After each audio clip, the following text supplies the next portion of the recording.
You are listening to episode 55 of the Underhook show, and before we get into the introductions, I just want to point out I am feeling under the weather over the last few days, so if my voice goes out at any point to the listener and to my co-host Chris, my apologies.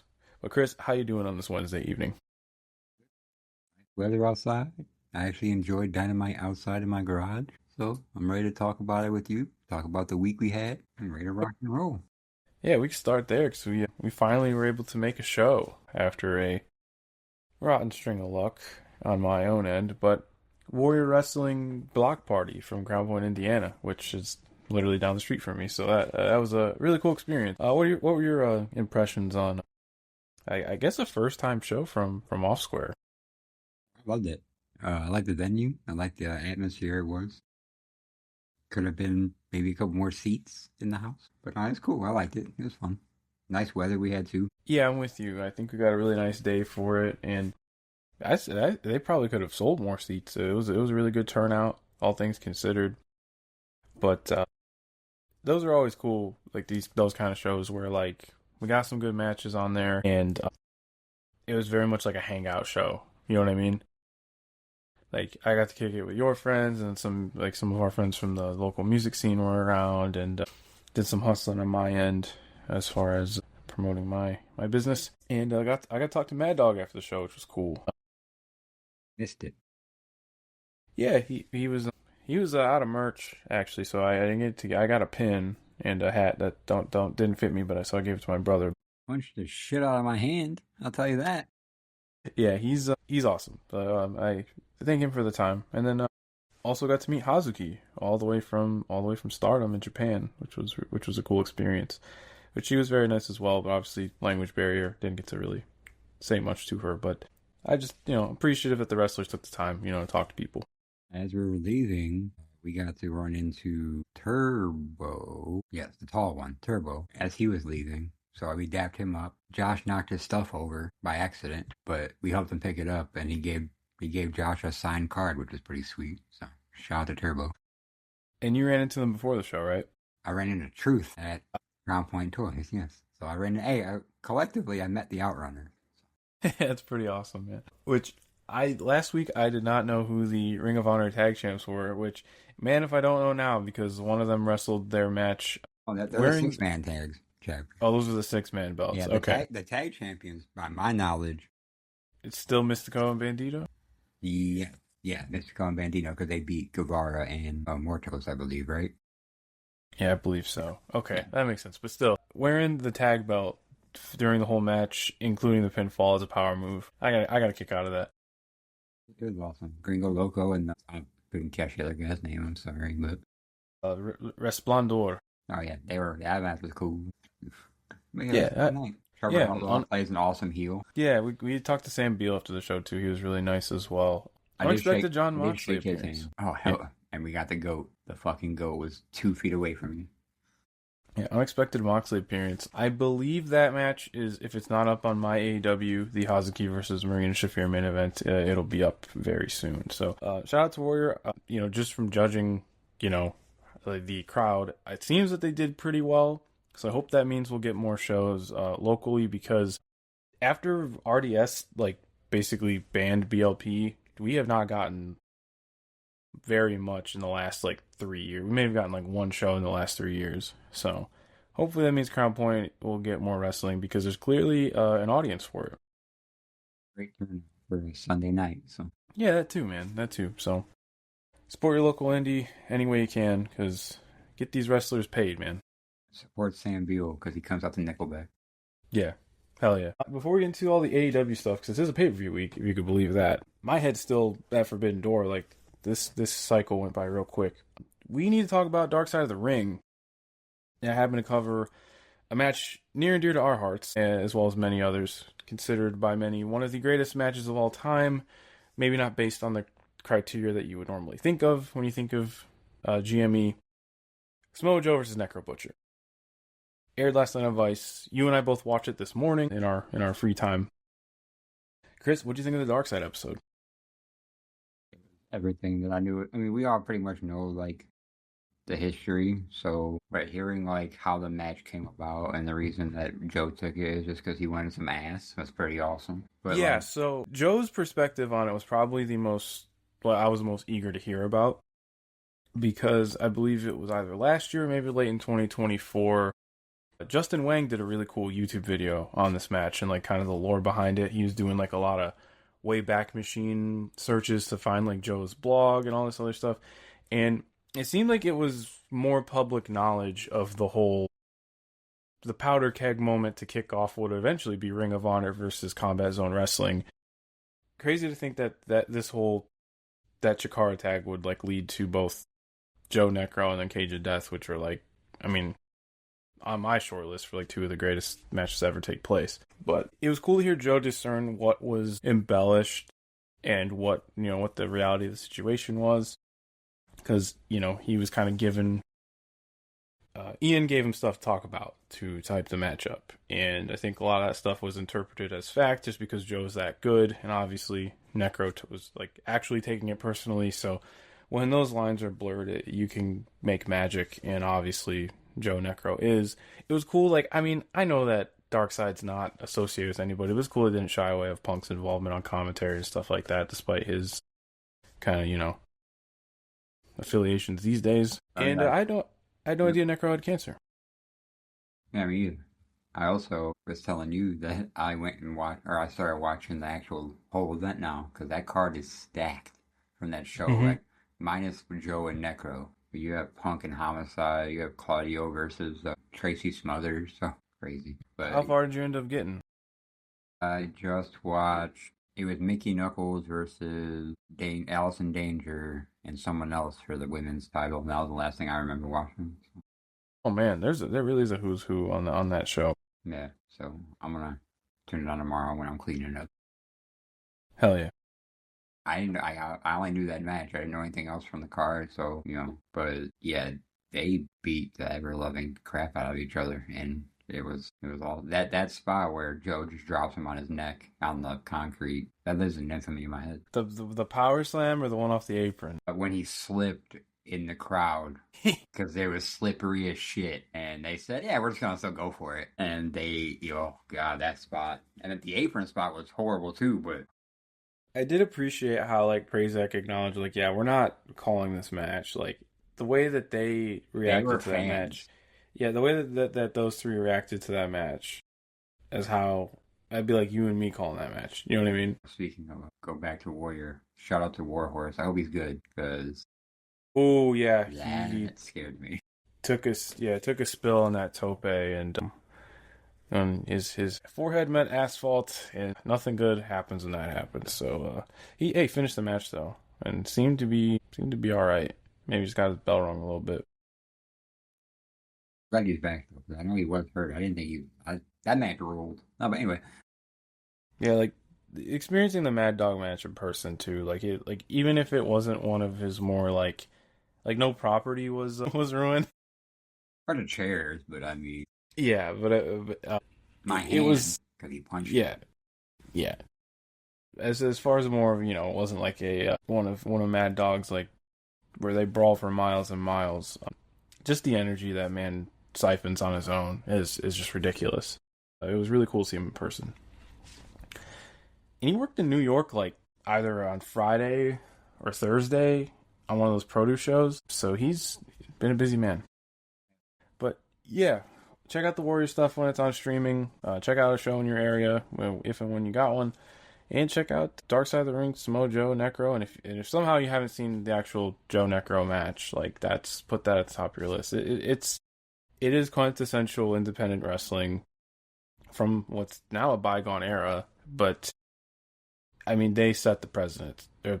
Like every wicked, violent brawl that has come after, like that is the measuring stick. I will just say when I think of Joe Necro, the one thing that comes, like the one image that comes to my mind rather is when Joe gets sick of Necro throwing live rounds and he just winds his hand back for those palm strikes and then just starts swinging and like not only is like the blood misting in the air, but like his thighs painted with it, his wrist tapes turning brown. Like it is just. Torn because this match, the Morishima, Mm-hmm. that match too, and then the other one with you know what I'm talking about. I can't. I'm sorry, I'm drawing a blank. Ring of Honor match. Kobashi. Kobashi, yeah. So Yeah. those three right there. I don't know which one's my favorite out of all three of them, but I think Morishima is probably winning that one for me. But this match definitely defined hardcore Morishima and wrestling. Danielson, or No, Morishima and Joe. Morishima and Joe. Got you. Because I remember, so like, you know, you have those three, like those three matches for Joe in that time frame for me are like live rent free, you know?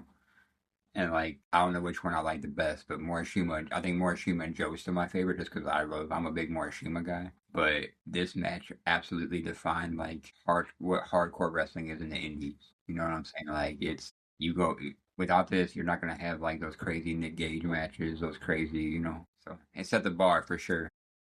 Yeah, and like they talk about it in the documentary, but more so of like making it like must see destination stuff, whereas like ROH and the deathmatch scene were very separate. You know what I mean? And that kind of bridged the gap to where you would get these, once in a lifetime sort of things that would happen, and it's in the comp I have actually. In that ROH CZW. Yeah, I believe it's like that and Joe Necro are first, and then it gets into the actual feud. Okay, I'm gonna go back and I have that same DVD, so I'm gonna go back and. Yeah, it should be in there. Well, actually, I'll tell you right now, because there's no table of contents, I put it in my phone. Oh hell yeah! You sent that to me? Cause I had that same Yep, DVD. disc one, oh, yeah. Pondo and Necro versus Turner and Franco Chikara, February 19th, 2005. Joe versus Necro, IWA 6/11/05, right after that. So yeah, I will copy and paste you this. It's long, but No, it's fine because I had nothing on there either. And I'm like, what am I watching? Like, I know who these people are, but it'd be great to have like yeah. to go by. Which, without snitching here, let's just say that whoever put the set together, you are a godsend. We love you. Yeah, yes. And you'll have much more of our money coming in the future. But yeah, it was just a great celebration for something like that. Even if it wasn't one of the more like controversial documentaries, it was just nice to see something that is so beloved, like in our spaces, be elevated like that. And if you're cool guying the match, you know what? Go fuck yourself. Like, you haven't seen it. That's all I can say. We'll watch that whole event if you're a wrestling fan for sure. Because there's some other great matches on there so far. I'm very curious to see it now. But pardon my outburst. All Elite Wrestling. Wait, I did watch something else. I'm sorry. I did watch one more thing. What'd you watch? I started watching WWE Unreal Season 3. Me and my wife, we've learned that that's kind of like our show that we like watching together. Cause that's cool. She likes the drama aspect of things. So. Mm-hmm. But yeah, if it's a good behind the scenes look at a lot of stuff, especially like for me not watching a lot of WWE, so I don't know what's really going on over there. And like watching it, this aspect is kind of explaining the things that I do know in a better context, I guess I could say. So like it puts a lot of context into the John Cena retirement tour. Okay. Like why? So like us wrestling fans saw it as like it was trash, right? It is what it is. It was what it was. But in their unreal aspect is like it talks to John Cena and explains like this is what he wanted to do. Like he wanted to ruin professional wrestling, so he's gonna win in the most boring way possible just to get you to hate him and this that. And then it talked about him turning back. Like it didn't even like necessarily talk about like him turning back because they're not gonna downplay The Rock, I guess. but it's just kind of a cool like look into like his retirement and actually like Punk's return and stuff like that. It does an episode about Larry, which is kind of cool. So yeah, I've only seen season 1. I haven't, so I got some catching up to do. But yeah, I mean, and honestly, like even if you're not a wrestling fan, it's a good show. Like my wife likes wrestling, but she likes watching the show too. No, that's fair. Yeah, it's cool. You guys got one to bond over and enjoy together. That is cool. Yeah, I watched season 1.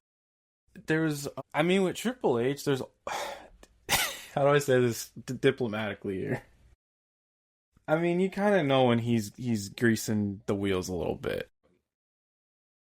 And some of the stuff I saw in there, I think was a little egregious for that. And I didn't watch season 2 because I'm like, I don't want to know why they did the Seth Rollins thing at SummerSlam because I hated it so much. So maybe season 3 would be my re-entry point, because there's even just a certain level of curiosity to where it's like, why? Something to keep an eye on WWE, because I don't know if this is true or not, but I'm seeing more and more noise that Bayley might be out.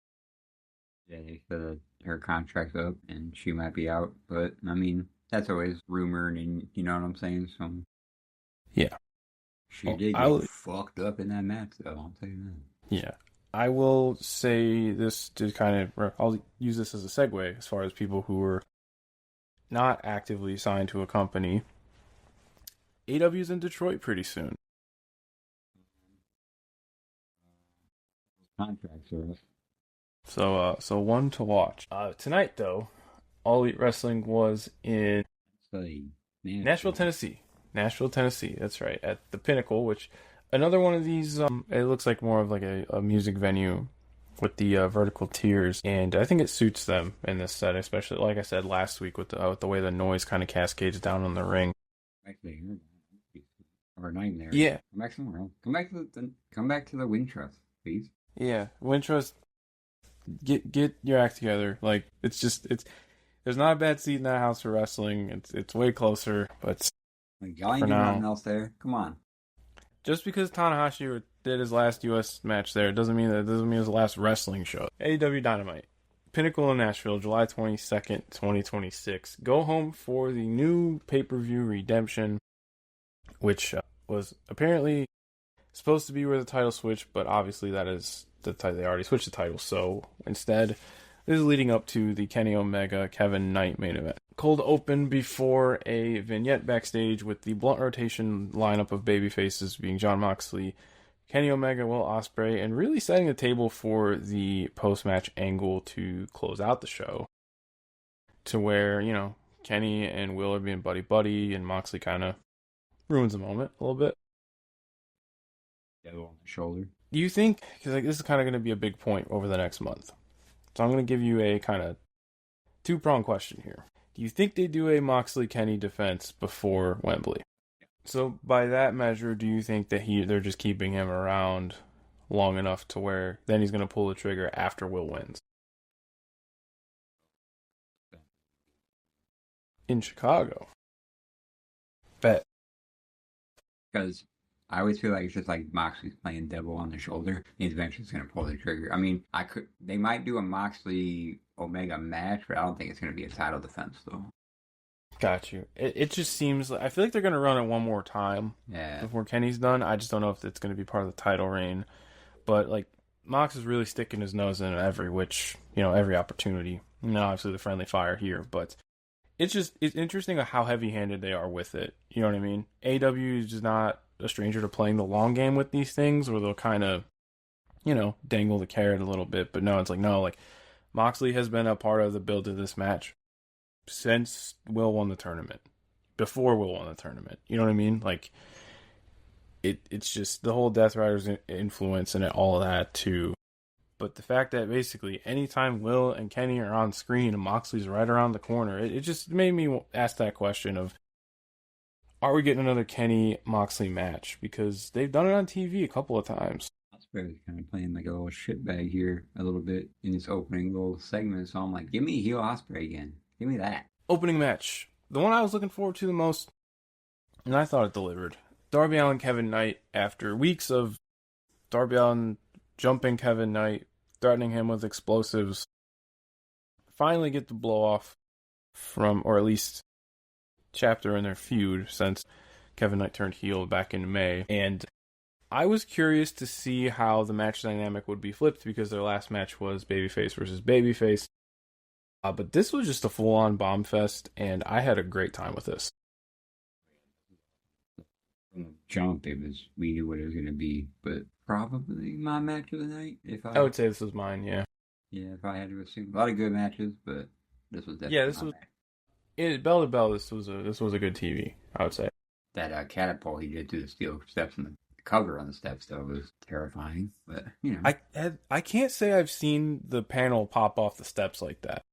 Me either. And I don't know if that was like a production thing. But regardless, it definitely added the effect, man. Like, yeah, obviously you know what you're getting with the Darby Allin match, and they're still finding ways, even when they go full Looney Tunes. It's like, damn, like I'm assuming that's where he got cut. Yeah, that was right after that. He had blood on his head. Yeah, and that the way where the proximity and kind of how it flowed, that looked legit to me. Yeah, it was. This looked like a little hard way cut. Nothing too serious. Nothing we've seen crazier. So Yeah. What was interesting to me, though, I mentioned this being a bomb fest, was like Knight will do, he will assert dominance, get his heat on through just, being a powerhouse in this scenario. He didn't really get to slow it down too much, and that's where I kind of want to see where he fills in those gaps. The double down, though, to get to the picture-in-picture was, I think, one of the coolest ways we've gotten that to that spot in a long time. yeah, these guys are great with a good chemistry. So and I like the callback they did on commentary too. Was or not commentary. Renee mentioned that this is the place that Darby got hurt at facing Kevin. So Oh, no shit, this was the same building. yeah, so Yeah, opening night. That's a good call. nice little callback to that. So Man, Tony Khan booking coming in handy once again. As far as he loves, running things back in places, where they've taken place before. And that one completely went over my head. So good shout there by Renee and by proxy through my co-host. pay attention sometimes. Yeah, more than me on this one. But I was, like I said, And I was enjoying the weather out there. I'm surprised I paid attention to that. hey man, fair enough. Like I said, I was feeling great throughout the weekend, and then this woke up feeling cold, and this tooth is inflamed again. But I got on antibiotics right away to keep it at bay until we rip these out. But we'll talk about that on here. Get there eventually. Couple of weeks. We'll cross that bridge. Yep. Well, like I said, we'll get there when we get there. They still nailed the coast to coast, which I figured they would. They would reference that spot in some degree, but it was more of a semi-kill shot for Knight, because then he was just able to hit the UFO splash and go home. Super slow count. I was almost expecting it to be a near fall because of that, but no. Kevin Knight won clean. Yeah, I was surprised too. Good match though. Darby took every bit of those boots to the face of that coast to coast, so shout out to that. Yeah, if he's not on the show Sunday, he earned the night off for sure. He's probably gonna cost Kevin Knight that title. So I don't think we're done yet. Something's gonna happen in that match. I just don't know what, because Kevin Knight's not making any more friends. Enter all 50 people in the Don Callis family, including our guy. Which, not getting his hands dirty, Lance Archer is calmly chilling on the ring post. But you notice who was stanced up. You notice who was stanced up next to him. Who's next to him? I was Hechicero. See, he's learning. We're back, dude. We're all the way back. Hechicero's music is so. We'll get to it, but his music is so badass.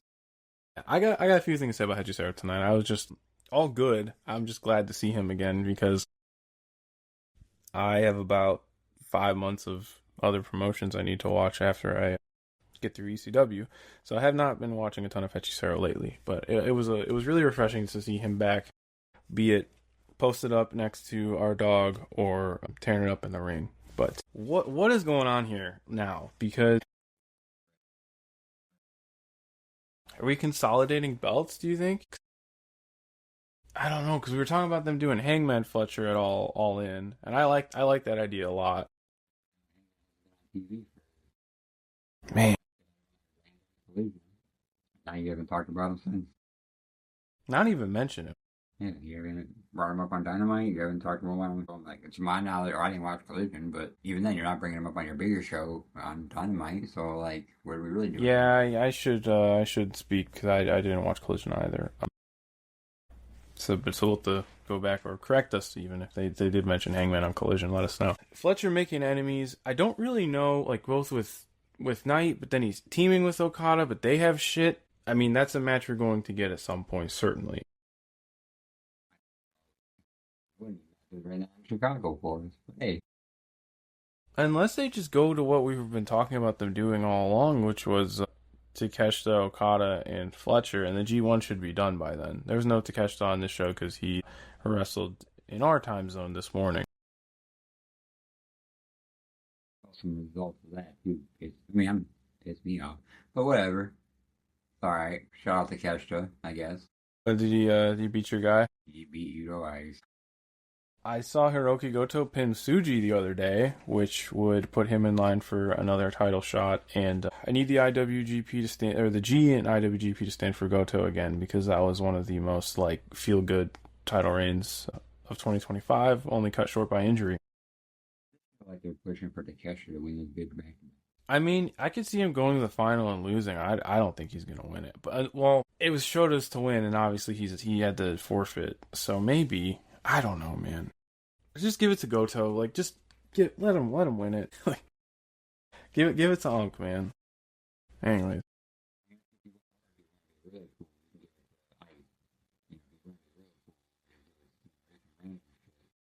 He could put the G1 trophy on a chain. Like the giant G1 trophy on a chain. We and Yuto Ice, my dogs. I love them. Yeah, I am excited to hop into the tournament. I think they ran Zach versus Yuya the other day, so I got locking. I just seen it to catch straight because I'm on a Yuto Ice kick now, so I'm locking into that. Yeah, they're steady going. I think they're about approaching the 5th date already. So but point being, that's why Takeshita wasn't on TV. He's very much in the G1 tour circuit. So he probably won't be around until mid-August. Gabe Kidd cut a promo about Chicago.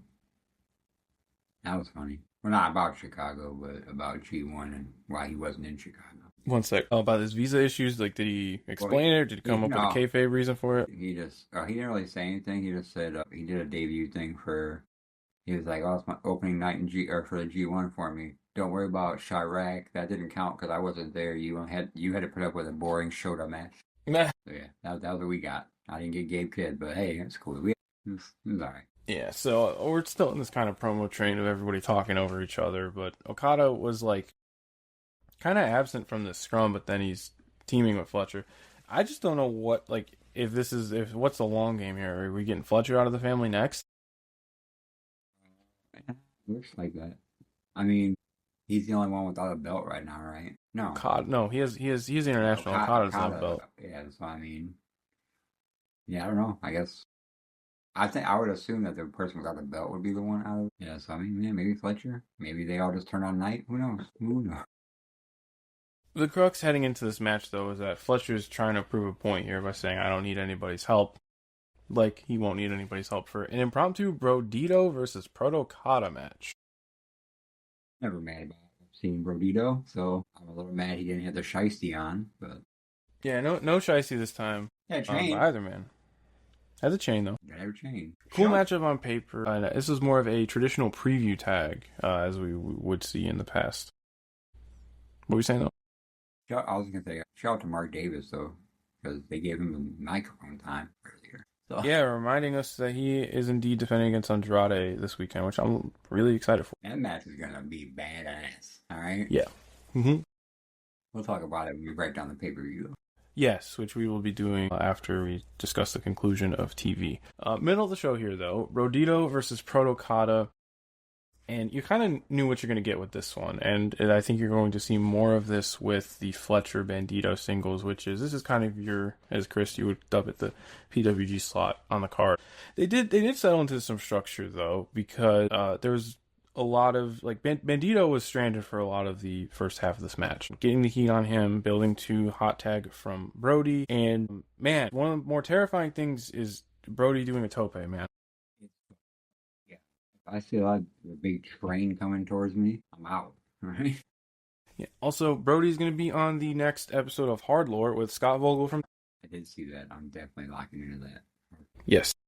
Rest in peace, Bo, forever. But, yep, and shout out Tara, one with the underdogs, baby. But yeah, always good seeing Brodito. Always good seeing the dog, Brody King. I'm glad they're still utilizing him. Fletcher and Bandito is gonna fuck on the pay-per-view too. I can't wait for that. Yeah, correct me if I'm wrong, but it seemed like Okada was not switched off, but intentionally staying out of the match as long as possible. Yeah, kind of like playing just the shitty heel, shitty, because after the match, he kind of did it too. Like, it seems like there's an issue here, and I can't quite put my finger on it. Maybe just Fletcher talking too much, like to bother Okada into being like, "Yeah, dude, I'm not doing this." Yeah, 'cause he could be less bothered with it. Yeah. Still though, when the time came, he got his shit in, like the monkey flip into the drop kick. That was pretty cool.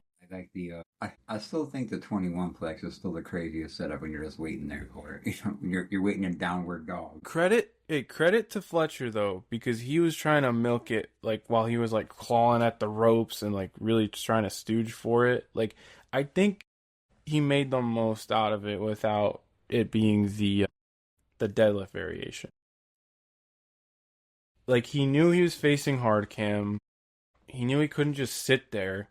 And even if like the 3 seconds he did just sit there felt like an eternity when it's right in front of the camera, I thought that at least like Fletcher's like the heel part of his brain, the stooge part of his brain kicked is like, okay, I gotta ham this up before he hits the move.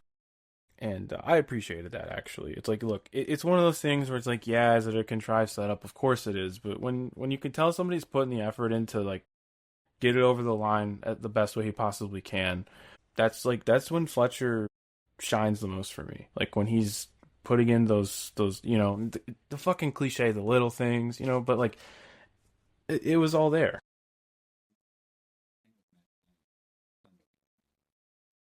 Yeah, this was a lot of fun, and I think that these two are going to tear the house down on Sunday. So I stepped out for food after this, just real quick.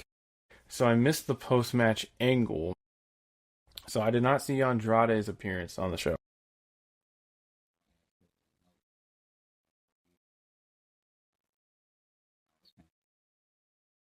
Was he wearing the Peaky Blinders get up? Holy big match whites, let's go! We had a Dynamite diamond ring too. We also got Hell yeah! I don't know if you saw the hype package for Painmaker. No, Featuring Peter Crew. when I got back to my screen, it was Mick Foley time. So yeah, there's a hype package for the Painmaker that I think featured Painter Crew. So That's actually insane. Good for them. Brody has to be the music director. We've had Yeah, they Speed, we've had Turnstile, we've had yeah, Batman. obviously Twitching Tongues, Dying Wish, a lot of the SoCal representatives. So yes, so for those who want context, the Triangle of Madness are now the Artists of Stardom champions, which are their trios belts. I did not expect to see them all here with those belts on TV so fast, but here they are. Didn't they just do it like a couple days ago, like last weekend? So these girls are working, but hey, I think that'll just be beneficial to them in the long run. And Julia's in their tournament right now. And then wrestled a match tonight. Yeah, like they're, hey, the best thing you could do if you want to improve is to do this. So all the credit to them. So is there? Oh, that's that tournament you were telling me about. Yeah, the five Okay, star, where okay. it's a similar structure to the G1 as far as it being round robin and you're in a block, but they do four groups instead of two. Yeah. Always good seeing Mick Foley. I didn't know I needed him and Willow interacting, but it was like so awesome. And like Mick pointed out the similarities between them was really cool as well. Just both incredibly endearing people, but not afraid to get violent whatsoever. And I thought that this was going to lead to them stepping up this match. I know that they didn't necessarily have a reason to do that, but the way that they were talking up, like ramping up, like the lengths Willow is willing to go to win, maybe we'd get some sort of like no holds barred stip or something. But for now, it is just a one-on-one match. I thought the promo did what it needed to flesh out this match a bit, but I will save my reservations for the pay-per-view preview. So baby, I love Taylor. I'm becoming a fan every week more and more.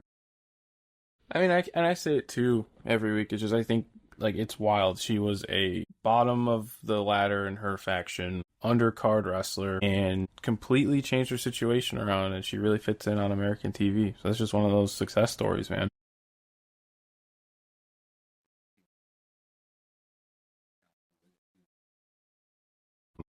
Hype package for My World Hikaru Shida on the pay-per-view. I did not see this. I don't know if they just announced this on the TV or if they announced it on Collision. But I think they announced it on Collision because from what it looked like in this package, it had been on Collision. My World saved someone. Queen Aminata, who didn't win the belt. Bullshit. Well, we're working on it. We're going to get there. I have mixed feelings on this because I'm nothing against Shida. I think she needed a chance to kind of redeem herself because her run in like late 2024 was leaving a lot to be desired. It wasn't the person she was when she was the world champion. However, absolutely get My World on the pay-per-view after the Owen final.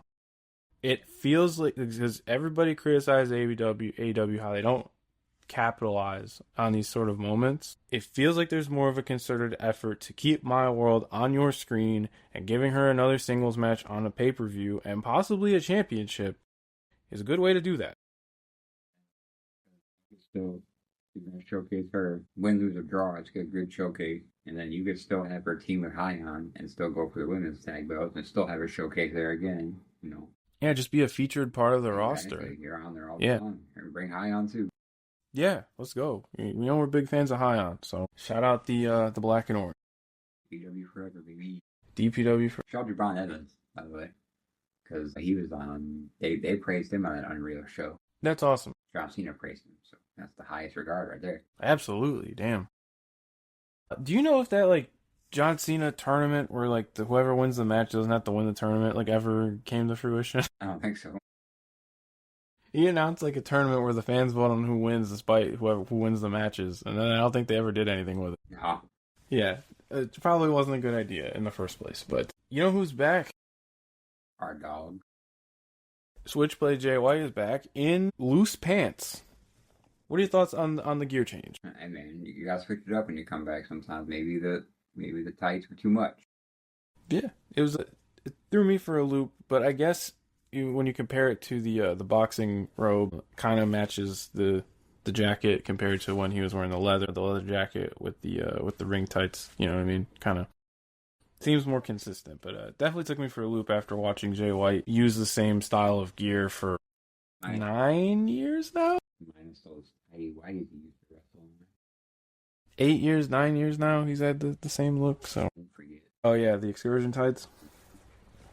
Right. Decent match with Clark. By the way, Clark Connors, I get it with like venues in the United States, but like if there's any wrestler on TV right now that should be making their entrance with a lit cigarette, it is 100 proof Clark Connors, man. It's just missing that, just missing a square. That's it. I did come back I did see the ending. Yeah, it was decent. Very much a Jay White match in that regard. It was interesting seeing somebody else open the match and like stooge outside the ring, because you know, like Jay will like hype the lock up and then he'll roll out and kind of showboat. Yeah. And Clark did that. The dynamic was flipped, so Clark did that. So that was a nice kind of, you know, wink and nod to how Jay's opened so many matches in his career. Action was fine. Something that took me for a loop though was Jay's new finish. Yeah, I did come back and see he was like a guillotine choke, right? Or something like that. Right? Yeah, maybe it was just the camera angle, but him catching the spear kind of looked a little dodgy to me, but also this is his first time, you know, trying this, so it's not always going to... Right, or something like that, and... It just looked a little weird. I expected him to roll through and pin, not roll through into a bridge for the submission.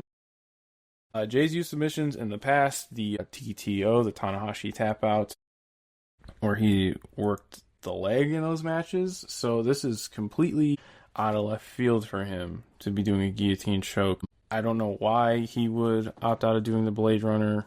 Maybe he just figured, you know, new gear, new finisher, he's babyface, we'll, you know, change it up a little bit. But the Blade Runner felt like he could hit it out of anywhere, you know.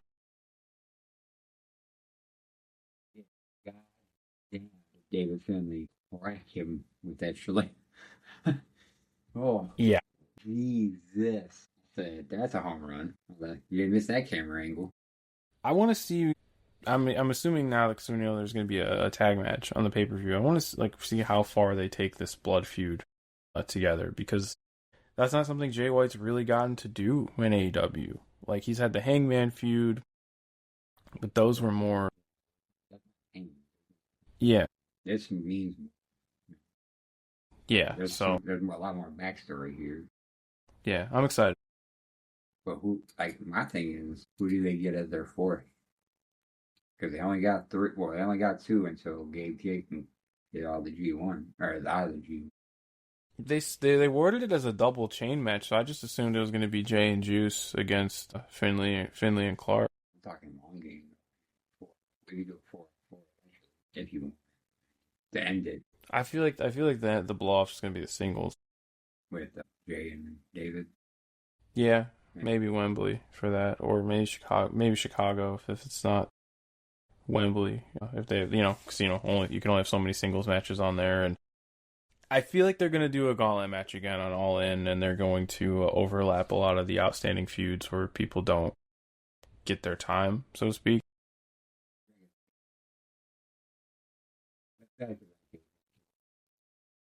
Yeah, they sure do. Cut to Cage and Cope in the back. Pac cutting a promo after we got metalpipe.mp3.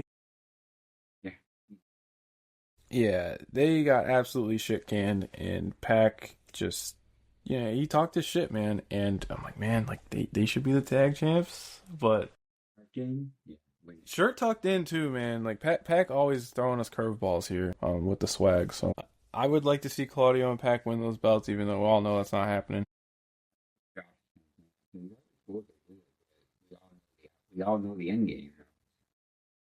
I just feel like Claudio should be a tag team champion in AEW before his time is up, which I'm not saying he's on any sort of clock here, but like, it's Claudio. You know what I mean? Like one of the greatest tag workers of our lifetime.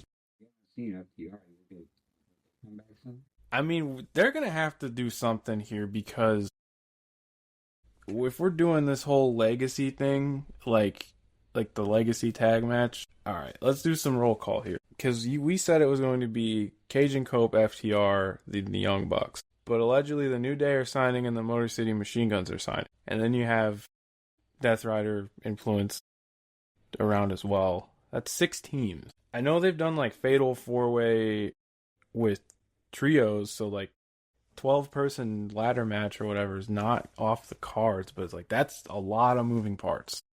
And I feel like you're not going to do a really dumb match like that when you're just bringing 2 teams into the company. I say dumb affectionately, by the way. Yeah, you're not going to do something that crazy when you're debuting 2 teams. Right. I mean, maybe we're not getting that ladder match then. Who knows? Only time will tell. Yeah. All right. Speaking of tag titles, women's tag team title match, Divine Dominion defending against Sisters of Sin. I believe I want to say the no DQ stip was added pretty late, because I looked at the card before Showtime, and the Brodito match is not on there, and I believe this was supposed to be just a standard defense. And part of me feels that maybe they didn't think either of these teams could lead the match, so when you do kind of, take the leash off, so to speak, kind of let them just go nuts like this, there's less to worry about as far structurally, whereas like when all you have to worry about is making sure nothing goes wrong. First and foremost, what are your thoughts on the Divine Dominion hockey jerseys? Yeah, I thought they were really cool. The only thing I would have changed, because I'm a hockey jersey nerd, don't do the same number of the fabric as the number. So like Megan Bain had white numbers on the white jersey. No, you got to bump the contrast there. Yeah, it just seems like they had the same number kit and slapped it on both, which like that, I see that happen all the time, like in custom shops, but like, no, like do it real big. You know what I mean? Like sleeve numbers, get captain's badge on there, like do it right. But once again, that's just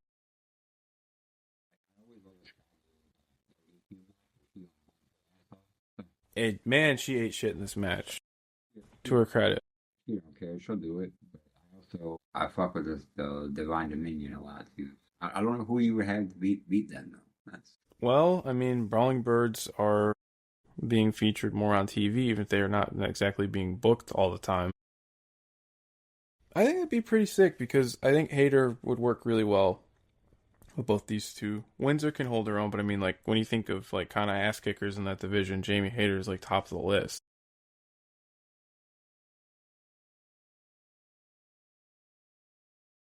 I thought this was fine, if not a little too long, for what it was, though. I was surprised that they were bumping on the Stardom titles because, like, a lot of companies in Japan, like, they have one set of belts and that's it. Like, they don't have they don't have TV belts and house show belts. Like, you have your belt, and if you notice, if you'll see sometimes up close, like, you'll see the wear and tear on those titles. I remember Well, that. he did that on He did that on purpose. He was disrespecting the IC belt. No, I don't Yeah, know. when he was like He kept throwing it against the stairs. Oh man, that's when I loved. Like that's when I got to know like him or get to know him more.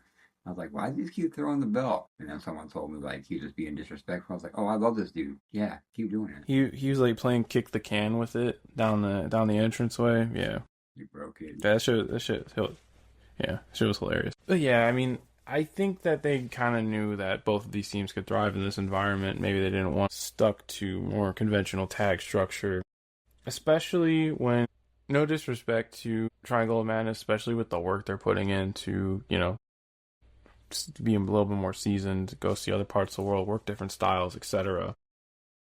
But Divine Dominion have been like nobody can get a scratch on them. You know what I mean? In a normal match. So I think by opening the match with them unloading with kendo sticks and shit, like kind of even the playing field, so to speak. Yeah, that's probably my favorite part of the match. Like, Megan Bayne just knew where to place it and just gave it hell with the wind up. And, like, man, as much messed up shit we see in pro wrestling, just throwing a chair at somebody as hard as you can always does it. Yeah. So here on the run sheet, it does say double chain tag team match at Redemption for Bang Bang Gang and the Dogs. I'm surprised we're getting some sort of chain or dog collar match now, given all the other feuds that we could have had it. I do want to see if there is a history of this style of match in Montreal. It just seems like this is harkening back to something outside of it being, the Dogs / Bullet Club War Dogs.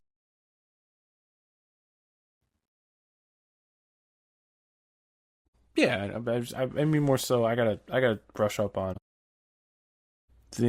Montreal's a wrestling city.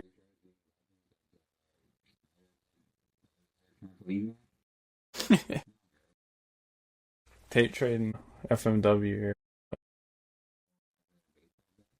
Yeah.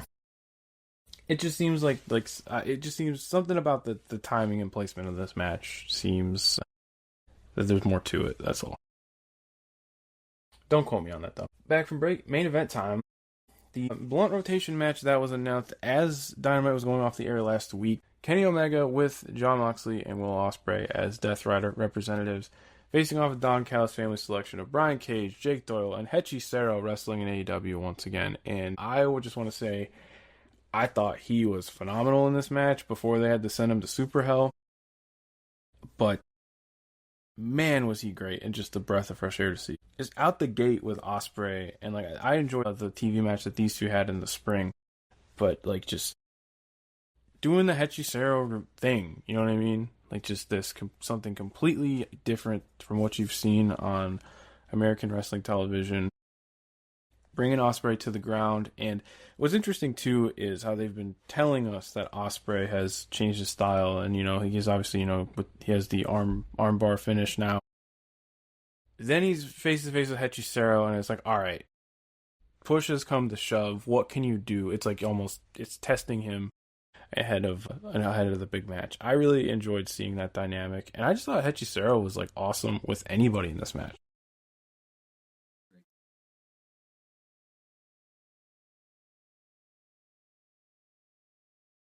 Oh, the guillotine driver, the bump on that too. Kenny took was phenomenal.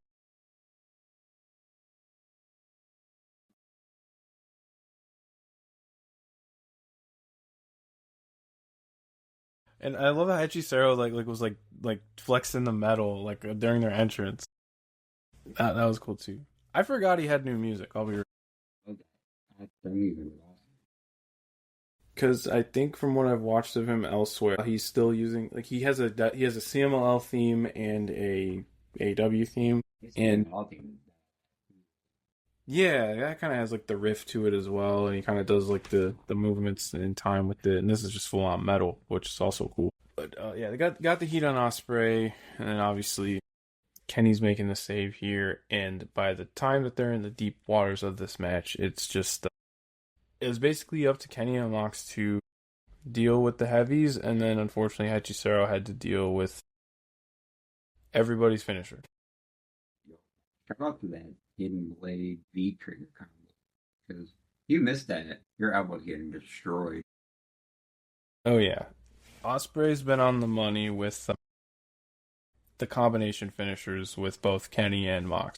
I think the Mox one's still my favorite one now. I mean, that's just like no, you can't watch that and say nobody's coming back from that, dude. Like you're done. Yeah, no, not at all. I do want to talk about this post match because the Bucks came out in gear, so I don't know if they're wrestling on Collision, but my goodness, Kevin Knight. Yeah, what the hell was that, bro? Where'd he come from? Dude, it looked like I can't put my finger on it, but it looked like he spawned into the frame. Bruh, I don't even know. Did he even touch the ropes or did he jump over the rope? No, he cleared the ropes and legitimately clocked Kenny with the belt. Because I couldn't even tell. I literally was like, did he springboard or did he jump? And then me and Josh couldn't even like pay attention. Like couldn't tell. But holy dude, hell, he like it looked he was like he was flung out of a portal or some shit. That man must have been ghost. Cleared the ropes, made contact with Kenny, and coming out of the fit. Let's not gloss over the Roppongi fit though. All right. Oh yeah, and Kenny kind of like disrespecting them. That reminded me of when he played Ishii's head as a bongo. Yeah. Yeah, that was G1 2018. Man, their feud that year was great, but neither here nor there. Yeah, awesome way to go off the air and go home math, not in Kevin Knight's favor, but hey, for that moment alone, that was worth it. That's bad. It's a good show. Not a really, it doesn't really feel like a go home ever. But no, I'm with you though. I had a lot of fun with the TV. Still, just like in my mind, I'm like, doesn't feel like a pay per view. Say TK was in his bag right after the show again, and he announced the match for the pay per view. The Bucks. No. And we announced something 20 minutes ago, my friend. What's this? Where is this? I'm out right now. I saw a post that I followed. This wrestling group 434. They posted a 6-way ladder match for redemption for the winner getting an AEW International title shot. And boy, the first 4 people announced. Yeah, this is the deadlock. This is the deadlock, or not deadlock. This is the underhook. This is the underhook right here, bro. It's Speedball, Jack Perry, Commander, and Beast Mortos, attorney at Raw. Mm-hmm. And then the last 2 spots will be determined on Collision with Nick Wayne versus AR Fox and El Clone versus Leo Rush. All right, we gotta get AR Fox in this. Please give me that. Okay? I don't know. Come on, the clip from Collision with him and Kevin Knight. I don't know if you saw, bro. He did this move. He sat Kevin Knight on the middle rope, ran on the ramp, dove over the rope, and did a Canadian Destroyer. While Kevin Knight was sitting on the middle rope. I feel like I would like to see El Clone in this kind of party match, but they're really pushing Leo Rush to be featured in these sort of multi-man, comedy relief scenarios. Yeah. I wouldn't be surprised if Leo Rush is in this match. It does make me happy though. I said this, if not last week, then the pod before that. I'm glad that Mike Bailey's on the show because this is hometown for him. Yeah, I'm glad they found something to do for him, and I'm also glad Beast Mortos, attorney at Raw, also. Because I feel like he has been around lately. So well, yeah, so there's some rumor that Sammy might be done. So I mean, we gotta do something with the man. Yeah, I was seeing all that stuff too. I mean, people are being weird with these sort of situations. I'm like, look, I mean, regardless of what you think of the guy, it's like it's wrestling. This stuff happens. It's not all permanent. Yeah. Hey, they said Lance Archer was on the chopping block and he resigned, so. That's it, man. Hey, and Jack Perry resigned. We're good. Nothing to worry about here. I'm glad you brought up that match. It's not listed anywhere else as far as Cage Match or Wikipedia or anything like that. So, I mean, winner faces Fletcher then?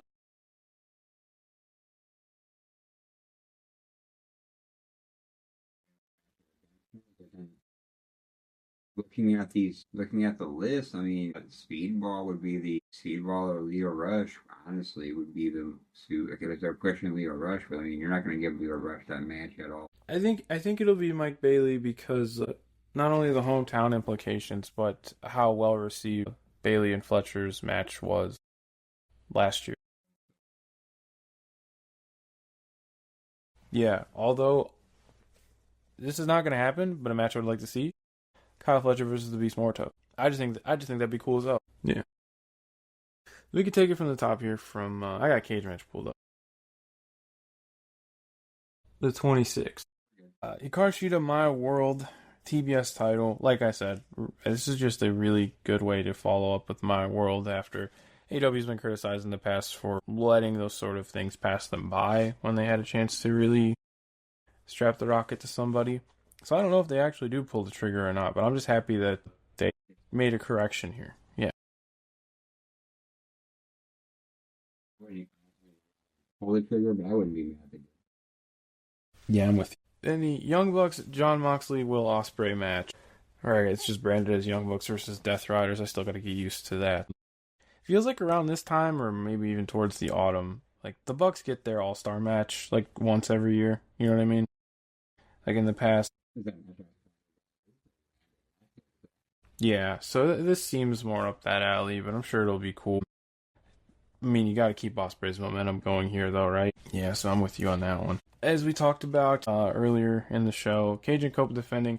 As much as we would love to see Claudio and Pac win those tag belts, it's just not happening. The Cage and Cope are walking into Wembley with those titles. We all know this. It's been written in the stars for a very long time now. But we'll see what Claudio and Pac can do here. And hey, pay-per-view Pac. See if we're getting the Chase variant or not. No, it was like the Owen Hart length singlet. No holds barred. Jericho versus Tommaso Ciampa. I mean, the last one was fun. This one kind of just seems unnecessary, but like, I'm sure it'll be fine. I just don't know why Jericho has to win this feud, though. Yeah, your guess is as good as mine. Do you think a drill gets involved again?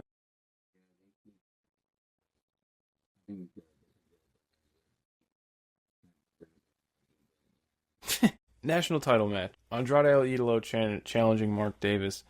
I talked about after the Jake Doyle Andrade match. It's rare that you see Andrade as like the smaller man in a match like this. Where Davis and Doyle differ is that Davis tends to go right for the slugfest. So I think that's the type of match we're going to get here. It is a testament of just following up with these two.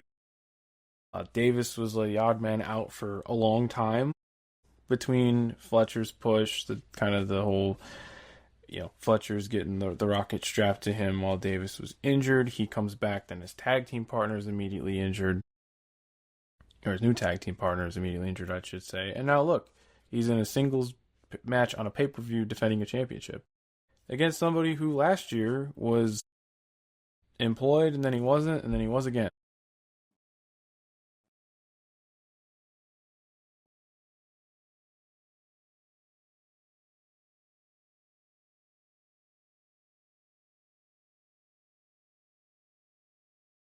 Mm-hmm. Doyle gets involved. Think they put the belt on Andrade if they're shooting for something more for him. Now, I think the fact that he's parading around this ring, I think MJF's screwing him. Oh, I forgot about that ring. Yeah, you're right. You're right. I think MJF can do a run in even if he's not 100%. Yeah, that makes yeah. Because they've been building to this MJF Andrade match for months.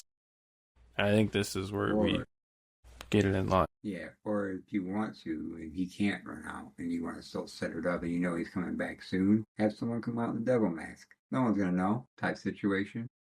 Oh man, no more devil mask. No more devil mask. It makes sense.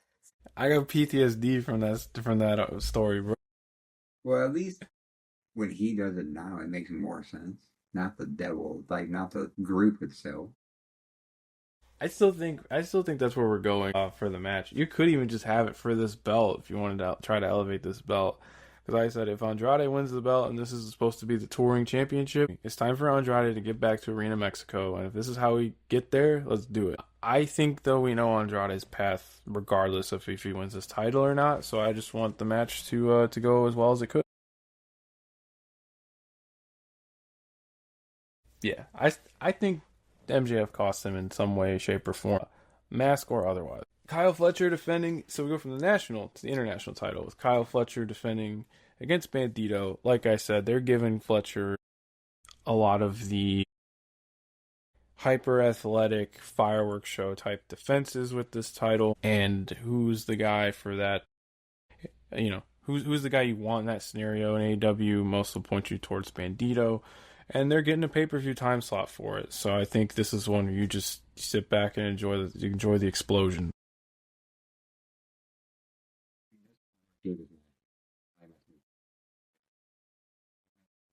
Mm-hmm.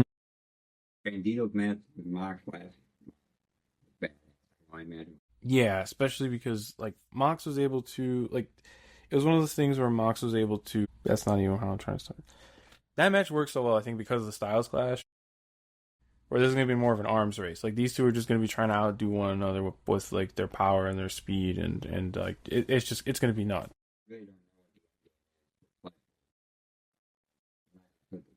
Think they pull the trigger, but... No, I don't think Bandito's winning a singles belt until they know what they're doing with Ring of Honor. So he drops that Ring of Honor. Or yeah, and I want to do with him. Sure. And I think now that you've talked me through it, I think we're getting that triple threat at Wembley. So Fletcher to defend. Yeah, man. Women's World Title match. Tekla defending against the returned Willow Nightingale. I mean, any chance for Willow to win the world title is one where I'm going to say do. Considering Mercedes is going into Wembley as a heel. Oh, we won't get that triple threat at Wembley? Yeah. What's Well, they're doing, depending on when the international title match winner gets for that. I think that would be a TV defense. Okay, that makes more sense then. Okay. Yeah, because they didn't really say, yeah, you're right, because Redemption. So they could probably do the title defense like that Dynamite then. Yeah, they like to do that, where they'll have somebody get a shot at the pay-per-view, and then they'll use it to advertise TV. So yeah, you're right. That makes more sense. I mean, wouldn't put it past me, though, especially if it is Bayley, because of, how well the Fletcher-Bayley match went. If they won it on their biggest show of the year, that wouldn't surprise me either. I just feel like we've been doing this dance with the Don Callis family for so long that, they want the triple threat. Yeah, I just feel like... I thought we were doing that shit in April, bro. I feel like... So then, Kevin Knight versus Speedball in women? Yeah, or Darby again. Women's World Title match, though. Tekla, Willow Nightingale. I'm saying, dude, if you're going to do it, you got to do it now. Belt up Willow. They belt her up, and then she beats Monet and all in. Yeah, it's Willow's time, man. I don't want Willow to be a transitional champion, so. No, and look how they mishandled Stats, Reign. You can't do that with Willow. Can't do that again. And I just think it's so strange to me. When somebody takes that much time off, they get the reception they do when they come back. I just assumed Monet was going to be the babyface, but no, she hasn't changed. So, why mess with that? Every match that they've had has been... I mean, their first match was a little different circumstances because, it wasn't a TV match, but their series in AEW has been Willow's babyface, Monet's been the heel, and in AEW they're tied. So it seems like the perfect time and place, especially because it feels like Mercedes, since coming back, has dedicated a lot of her matches to showcasing other wrestlers, even if she's going over, bringing Hazuki in for the Owen, obviously the Maya World stuff, and this feels more of her giving back. So I think this is the time too, especially if I just don't see him doing heel versus heel at Wembley, But I will be over the moon if Willow's world champion, man. So let's do it Sunday. Main event, AEW World Championship. Kenny Omega defending against the TNT champion Kevin Knight. Considering how the plans have changed, I think this is one where they're taking a bit of a swing I don't always love when they do TNT champion versus world champion, especially with all the belts in the company. But realistically, when are you going to get this match again? Probably not. I feel like. And oh, go ahead. Okay. No, I was saying, and considering it's kind of a heat check for Kevin Knight, similar to how they did with Fletcher last year. Even though I think Fletcher's a little bit along as far as his development and investment, they've given Kevin Knight a whole lot in a short amount of time. Why not throw him in the deep end like this? I feel like we've been talking. If this is Kenny's last go around or last hoorah, I feel like he's picking opponents that he wants to have bangers with, or that he knows that's the future. So I'm excited for this match for sure, and especially after he decided to do the Michael Jordan leap from the center logo and slam dunk his face. Yes, it wasn't even the foul line dunk. Yeah, that was from the paint. The center logo, the Bulls logo. Yeah, center logo. But right. Yeah, so like this match. Hey, Sky Point, Stacey King would have been proud of that one. Man, there's like 5 Kevin Knights out there. But yeah, I'm excited, man. This is a good pivot because we all know this was supposed to be a MJF Kevin or Kenny Omega. Yeah, it's supposed to be the switch. So like it's a good little pivot, like just give someone young a shot, Yeah. I'm with you. And I think it'll be cool to see how Kenny puts the match together when he's working with, arguably the best pure athlete in the company. There's going to be a ridiculous V-trigger spot, and I just don't, I'm eager to see what they come up with. Yeah, there's going to be some crazy shit in this match, and I think it'll be cool. I also think it is a in-line warm-up for Kenny ahead of the Ospreay match, because even though Ospreay and Knight are different wrestlers, they're both kind of in that Venn diagram of like freak athletes. So gives Kenny a pay-per-view main event length match to tune himself up for this Wembley main event, which obviously has a lot riding on it. So I'm cool with the decision. I'm excited to see what the match looks like. I think it's a time and place thing that hopefully works out for the best. And as you guys know how highly I see Kevin Knight, so I'm happy for him as well.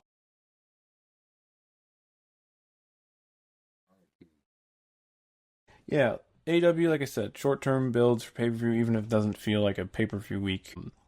Tony Khan usually does well with the time constraints and will put out a card that's worth your time, or at least has something on there that you'll enjoy. So hopefully we will feel that way afterwards, because next week we will review AEW Redemption and the coinciding television.